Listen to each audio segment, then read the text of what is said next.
근데 원래 이 최종상 선교사님은 제가 그 선교사님을 처음 만날 때는 둘로스 선교선이라고 있었습니다. 거기에 한국인 최초로 단장을 하셨어요. 근데 그 둘로스 배가 너무나 오래돼서 이제 퇴역을 하고 선교사님도 그 사역을 마무리를 지었어요. 그래서 선교사님 앞으로 무슨 사역을 하겠습니까? 제가 이렇게 여쭤보니까 선교사님이 대뜸 영국에서 교회 개척 학교 사역을 하시겠다는 거예요. 아니 한국도 아니고 왜 영국에서 교회 개척 학교 사역을 하시려고 하십니까? 그랬더니 이분이 하신 얘기가 본인이 이분은 이제 영국에서 신학교 교수도 했습니다.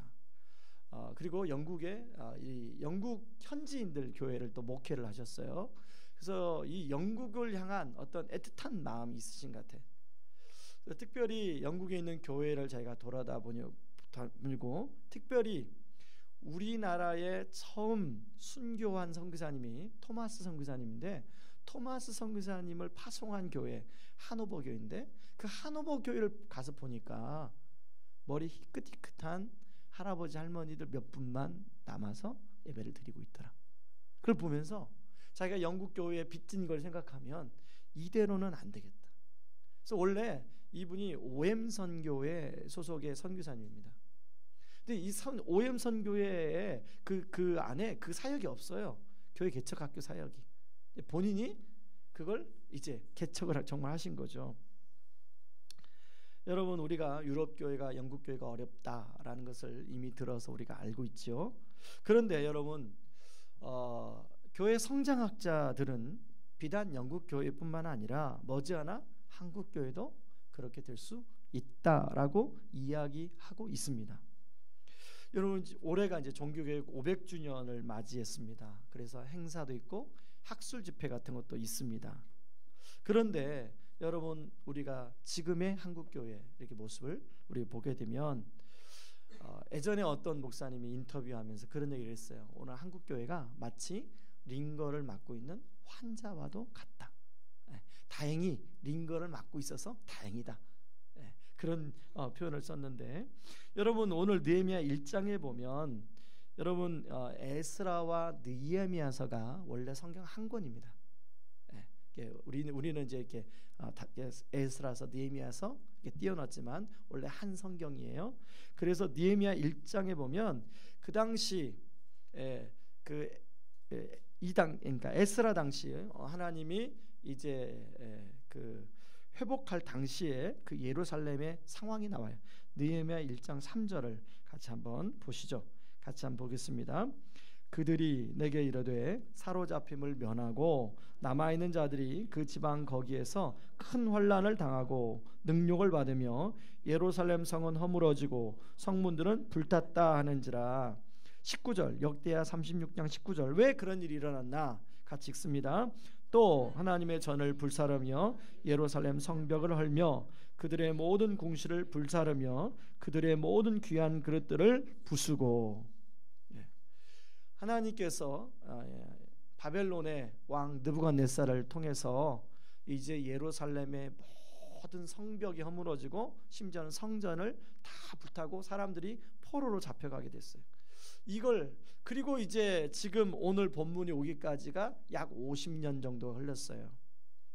여러분 예레미야가 그런 예루살렘을 바라보는 침통함을 예레미야 애가 2장 11절에 이렇게 기록하고 있습니다. 같이 한번 읽어보시죠.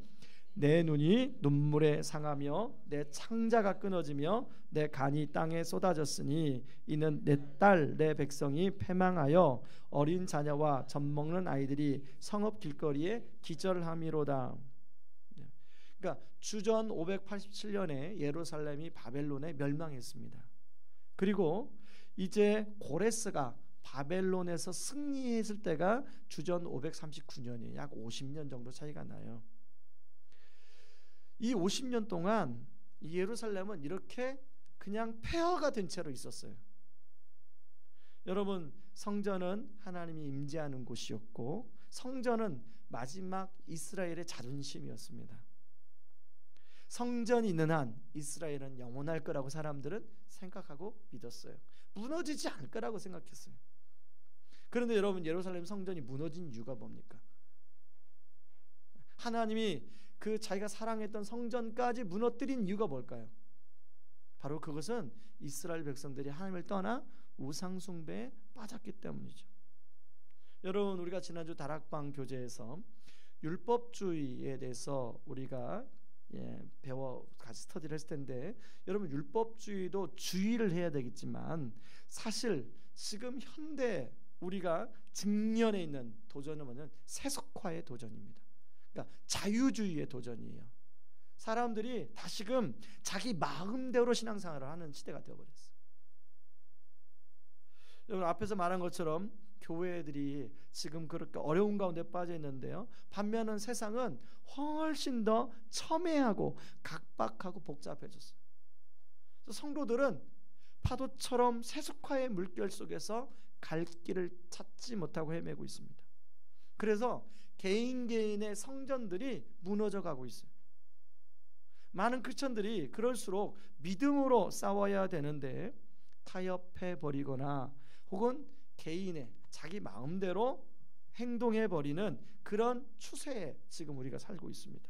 바로 그런 때 오늘 본문에 무너진 성전을 건축하라, 이 말은 당시 이스라엘 백성들에게 던져준 하나님 말씀이 아니라 바로 우리에게 하는, 성령님이 우리에게 하는 이야기라는 거죠. 자, 여러분 1장 2절, 에스라 1장 2절을 같이 한번 읽어보겠습니다. 에스라 1장 2절 말씀 같이 읽습니다. 바사왕 고레스는 말하노니 하늘의 하나님 여호와께서 세상 모든 나라를 내게 주셨고 나에게 명령하사 유다 예루살렘에 성전을 건축하라 하셨나니. 여러분, 오늘 본문에 보면 성전을 건축하라는 말이 1절에서 5절까지 총 5번이 반복이 돼요. 원어로 보면 성전은 바이트, 집이라고 나와요. 집. 그런데 이 집이란 단어가 하나님의 집 하면은 이제 성전을 의미하죠. 하나님은 예레미야에게 70년 후에 니네들이 포로생활을 한 다음에 70년 후에는 다시 회복될 것이다 라고 이야기를 했습니다. 이 70년이 기준이 어디냐면 바벨론으로 포로로 1차, 2차, 3차로 끌려갔는데 1차를 기준으로 해서 70년이에요. 그러니까 바벨론으로 예루살렘이 완전히 멸망할 때가 3차 때거든요. 그러니까 50년 차이가 나는 겁니다. 1절에 보면 예레미야에게 하신 약속의 말씀을 이루게 하려고 고레스로 하여금 조서를 내리게 하는 내용이 나오죠. 그래서 고레스를 통해서 하나님이 하나님의 성전을 건축하라고 말씀하십니다.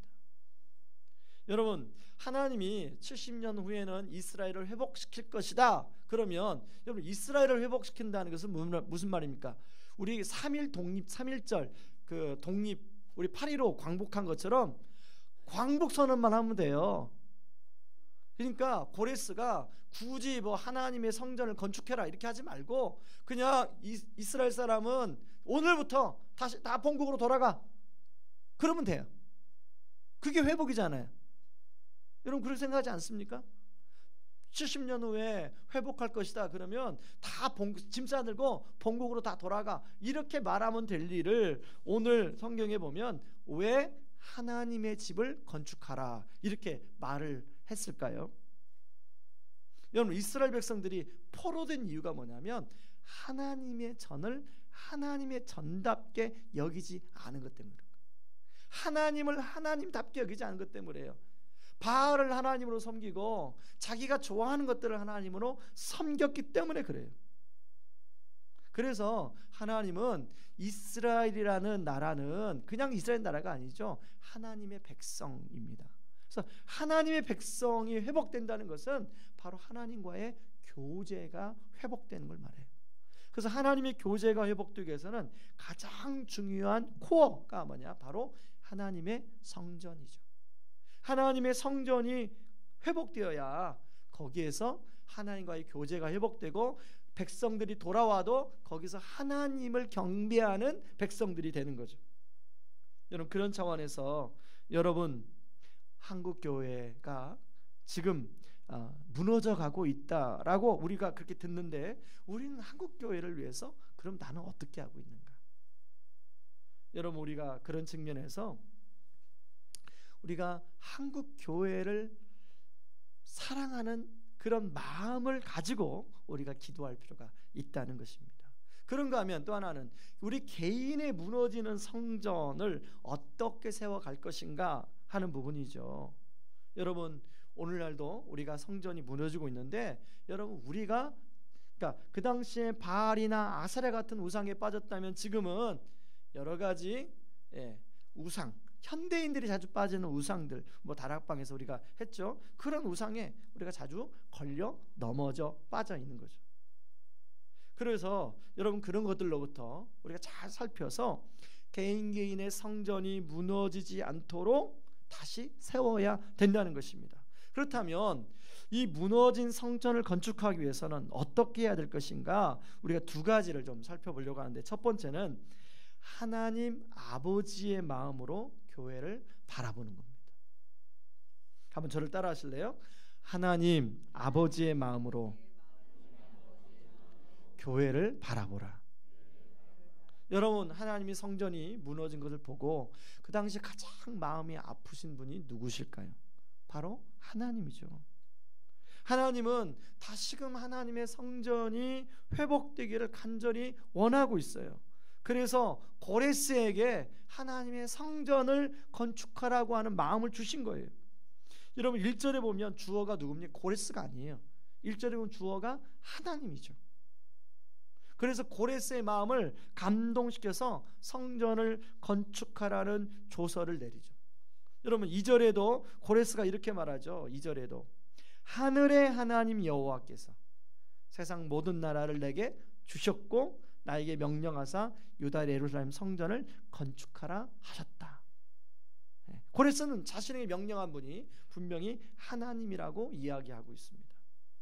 여러분, 포로가 된 이스라엘 백성들을 향한 하나님 마음이 가장 잘 나타난 성경이 우리가 특세 때 살펴본 호세아서죠.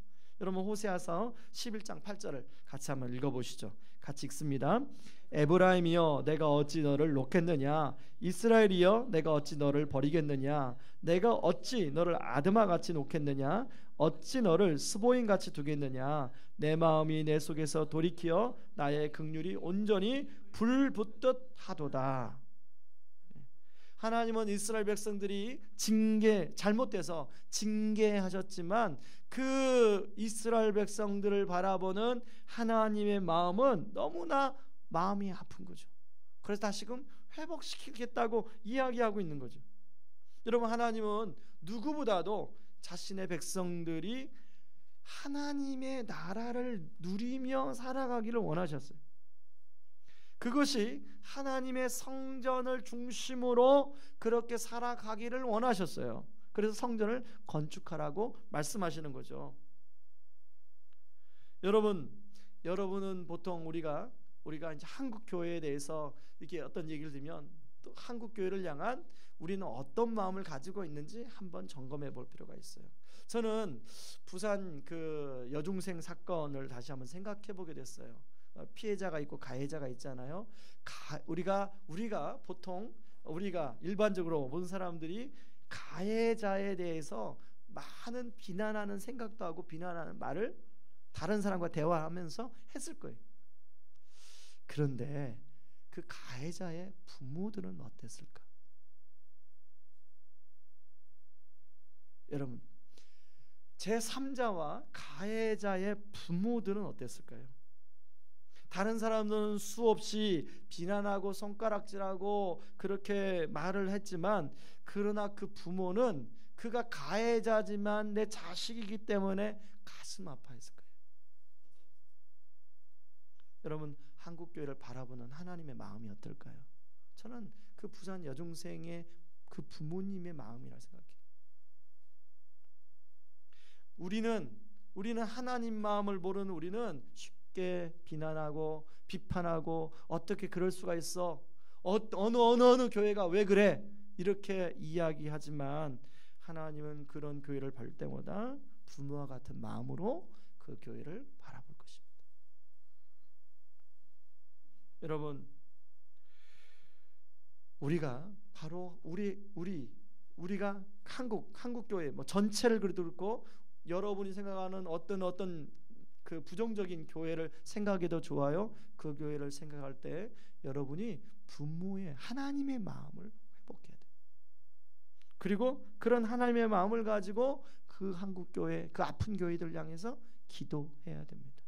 여러분 지금 강서구에 장애인 학교를 세우는 것 때문에 굉장히 논란이 심하죠. 여러분 그것 때문에 장애인 부모들이 무릎을 꿇었어요. 여러분 다른 사람들은 그 장애인에 대해서 비난하죠.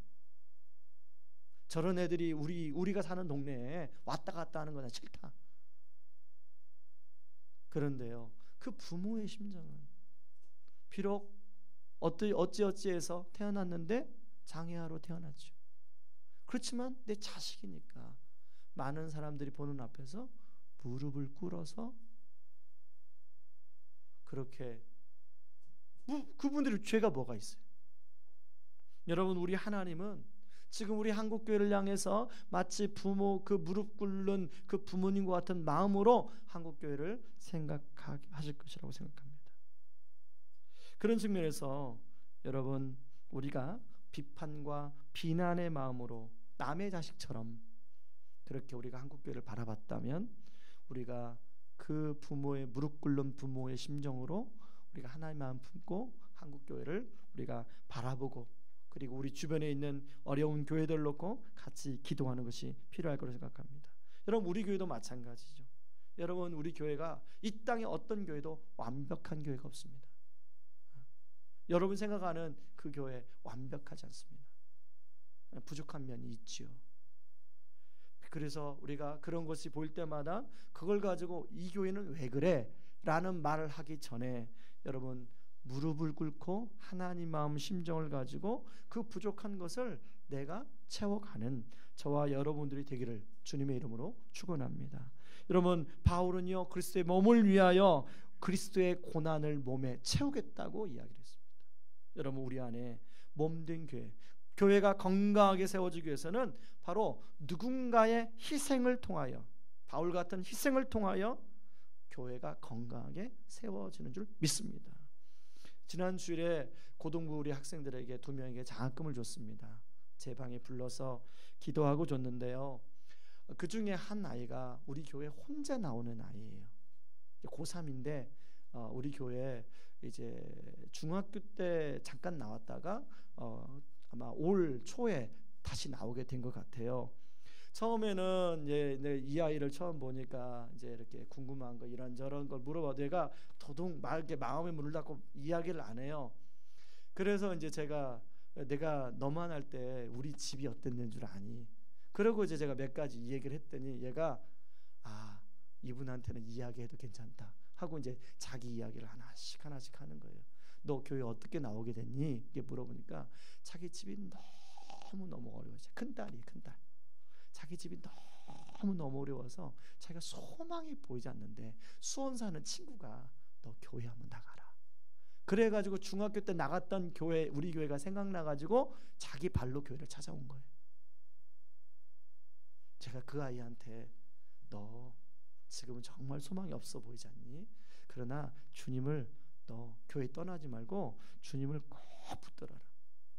네가 고등학교 졸업해도 청년부에 가서 정말로 우리 예수님을 잘 믿으면 너에게 소망이 있단다. 너의 가정에 소망이 있단다. 여러분 저는 그 학생을 대하면서요. 정말 교회를 위해서 정말 하나님이 이 교회를 더 건강하게 세우기를 원하신다는 생각이 들었습니다.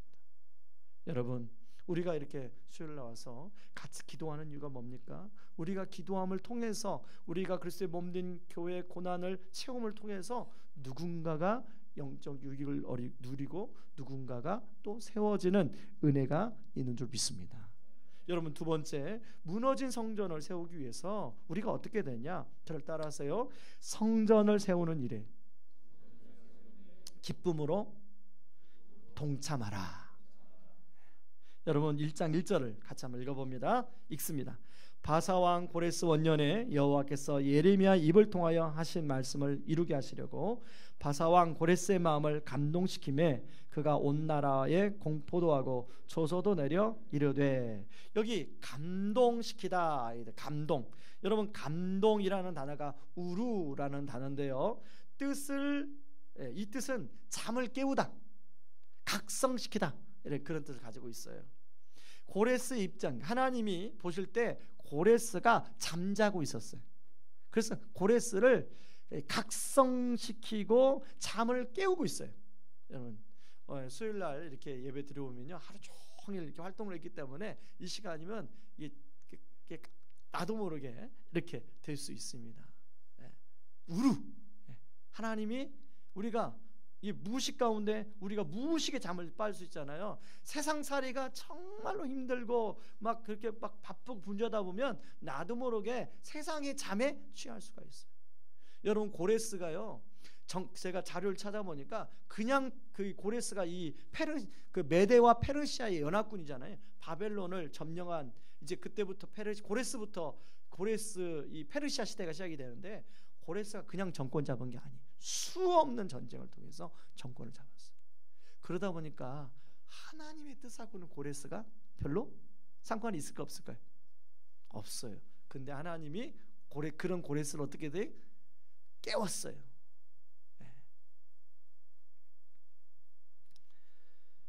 여러분, 우리도 이 세상 정신없이 살다 보면 너무나 마음이 무감각해지게, 무디어지게 살아가는 것조차도 모르고 살아갈 수가 있습니다. 하나님 뜻보다는 당장 내 앞에 떨어진 불을 끄느라 정신없이 살다 보면 정말 하나님 나에게 바라고 원하는 것이 무엇인지 모르고 살아갈 때가 있습니다. 그럴 때 하나님은 우리를 어떻게 하셔요? 우루. 우리 한번 옆에 있는 분을 우루 하고, 그렇게 하면 놀라니까 감동시켜야 돼요. 감동. 마음이 움직이도록. 그런데요, 하나님이 고레스가 그렇게 감동을 받고 그냥 끝나는 게 아니라 명령을 하죠. 자기가 이제 권력이 있으니까 모든 이스라엘 백성들은 자원하의 기쁨으로 예루살렘에 가서 하나님의 성전을 건축해라. 이게 하나님 명령이다. 뿐만 아니라, 명령만 한 게 아니라 바벨론으로부터 빼앗은 성전 그릇들을 고레스가 다 돌려주고 있어요. 그게 1장 9절, 10절, 11절이에요. 같이 한번 읽어보시죠. 그 수는 금접시가 30개요, 은접시가 1000개요, 칼이 29개요, 금대접이 30개요, 그보다 못한 은대접이 410개요, 그 밖에 그릇이 1000개이니 금, 은 그릇이 모두 5400개라. 사로잡힌 자를 바벨론에서 예루살렘으로 데리고 갈 때에 세스바살이 그 그릇들을 다 가지고 갔더라. 여러분, 이 고레스 왕이 그 성전 그릇을 돌려줬지라고 생각하는데요, 여러분, 얼마 전에 미국에서 우리 그 대통령이 가니까 도장, 옛날 임금이 쓰는 도장, 그걸 다시 돌려줬죠. 지금도 못 돌려받은 게 굉장히 많다고 그러죠. 우리나라 그 역사적인 유물들을 그들이 뭐 일본과 미국 애들이 가져가서 가지고 있는 게 되게 많대요. 왜 가지고 있을까요? 왜 안 돌려주죠? 전리품이거든요. 전리품은 가져가도 돼. 그게 전리품 놓아둘수록 그 가치가 어떻게 돼? 굉장히 비싸지죠. 여러분, 이 전리품, 성전 그릇이 전리품이에요. 가지고 있으면 이 재산이 되는데 이걸 이 고레스가 다 돌려주죠. 여기 보세요. 1장 9절, 10절, 11절에 보면 금그릇, 은그릇, 접시 몇 개, 이거 다 있어요. 이 접시가 여러분, 우리 여자분들 좋아하는 그 뭐죠? 접시가 어디 거 좋아합니까? 그 뭐 프랑스 뭐 그런 나라 거 좋아합니까? 아무튼 뭐 거기에 있죠. 뭐가 이름이 있죠. 그거보다 더 좋은 접시예요. 근접시가 30개, 음접시가 1000개. 그런 것뿐만 아니라 4절에 보니까요, 하나님의 감동된 그 페르시아 사람들, 예, 자신의 은과 금과 그 밖의 물건과 짐승으로 도와줘요. 그리고 모든 예물을 그냥 억지로 하는 게 아니라 기쁘게 하고 있어요. 그러니까 하나님의 마음에 감동이 되면, 그리고 6절에 보니까요, 그 외에도 예물을 기쁘게 드렸다 이렇게 나오죠. 그런가 하면 5절에 보면요, 5절에 하나님 마음에 감동된 유다와 베냐민 족장들과 제사장들과 레위 사람들이 나와요. 자, 5절 말씀 같이 한번 읽습니다. 이에 유다와 베냐민 족장들과 제사장들과 레위 사람들과 그 마음이 하나님께 감동을 받고 올라가서 예루살렘의 여호와의 성전을 건축하고자 하는 자가 다 일어나니,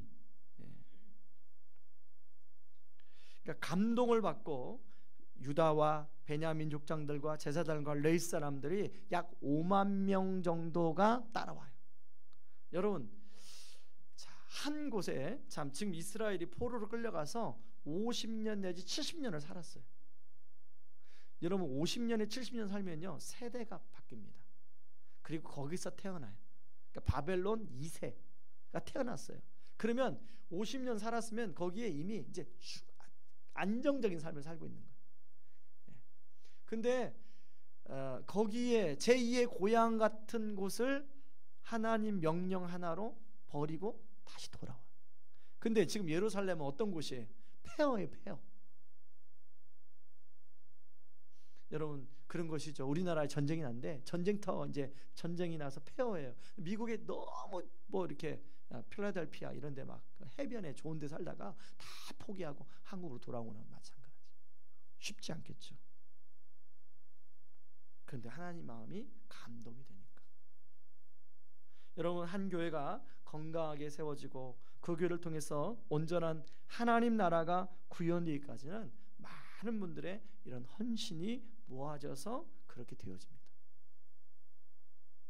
오카노 목사님 사랑의 교회 30년사 그 책에 보면 이런 얘기 나와요. 한 집사님이 나오는데 제가 옛날에 한번 얘기했던 것 같아요. 이수경 집사님이라고 나와요. 이수경 집사님은 좀 옛날에 뭔가 억울한 일이 있어서 양잿물을 마셨어요. 그래가지고 이 기관이 타버려가지고 건강이 안 좋아요. 그리고 이제 배운 게 없으니까 남의 집 파출부를 해요. 그러니까 사랑의 교회가 처음에 이제 개척한 옆집에서 파출부를 했어요. 그러니까 원래 예수를 안 믿던 사람인데 이제 교회가 생기니까 심심해서 나가보기 시작했고 사랑의 교회를 다녔는데 사랑의 교회가 이제 거기에 처음 있다가 사람들이 늘어나니까 이제 지금 강남 예배당 그쪽으로 가게 된 거예요. 거기서 걸어서 제가 정확하게 기억이 안 나는데 꽤 먼 거리에 이수경 집사님이 걸어서 매번 새벽기도도 나오시고 또 수요기도도 나오시고 이렇게 나오신 거예요. 그러니까 건강이 안 좋으니까 힘들어해가지고 그 책에 보면 눈이 오나 비가 오나 걸어서 교회를 오셨다고 이렇게 써 있습니다. 근데 결국은 이분이 이제 그 양잿물 때문에 계속 후유증 때문에 이제 일찍 돌아가셨는데 목사님이 이분이 이제 안 보이니까 교회 오는데 안 보이니까 신방을 갔어요. 아니나 다를까 누워 계시는 거예요. 거의 딱 보니까 이제 거의 생명이 끊어질 것 같아. 그래서 마지막에 목사님 품에서 그 이수경 집사님이 이제 돌아가셨다고 나오는데요. 마지막 유언을 남겨요. 목사님, 저 장판 밑에 제가 비닐에다 싸가지고 얼마가 있어요. 그거 꼭 교회 건축할 때 벽돌값 좀 써주세요. 그러니까 그분이 그렇게 파출부 생활하면서 번 돈을 거기 은행에도 안 가고 비닐에다 가지고 거기 그 장판, 옛날에 우리 어른들 보면 장판 밑에다 넣어놓잖아요. 장판 밑에다가 그렇게 넣어놓은 거예요. 그래서 오카노 목사님은 그 이수경 집사님을 사람에게 수많은 성도가 있지만 이수경 집사님 내가 잊을 수가 없다. 거기서 그렇게 쓰여 있는데요. 여러분, 의왕 우리 교회를 통해서 저는 아까 말했던 그 고등학교 3학년 그 아이뿐만 아니라 이런 이번에도 개척교회 목사님들, 그 미자립교회 목사님들 자녀들 직접 제가 이제 그 교회에 방문해서 장학금을 전달해 줬는데 정말 마음이 어려워요. 가보니까 정말 힘들어요, 마음이. 여러분, 우리가 그렇게 주님의 일들을 감당하기 위해서는 우리가 형편과 은사를 따라, 어떤 분들은 눈물의 기도로 교회를 위해서 그렇게 기도하고, 어떤 분은 자신의 시간을 들여 교회를 섬기고, 어떤 분은 또 정성스러운 물질로 섬겨서 힘을 모아서 정말로 하나님의 전을 함께 건축하는 저와 여러분들 되기를 주님의 이름으로 축원합니다. 우리 시간에 같이 찬양하고 기도하겠습니다.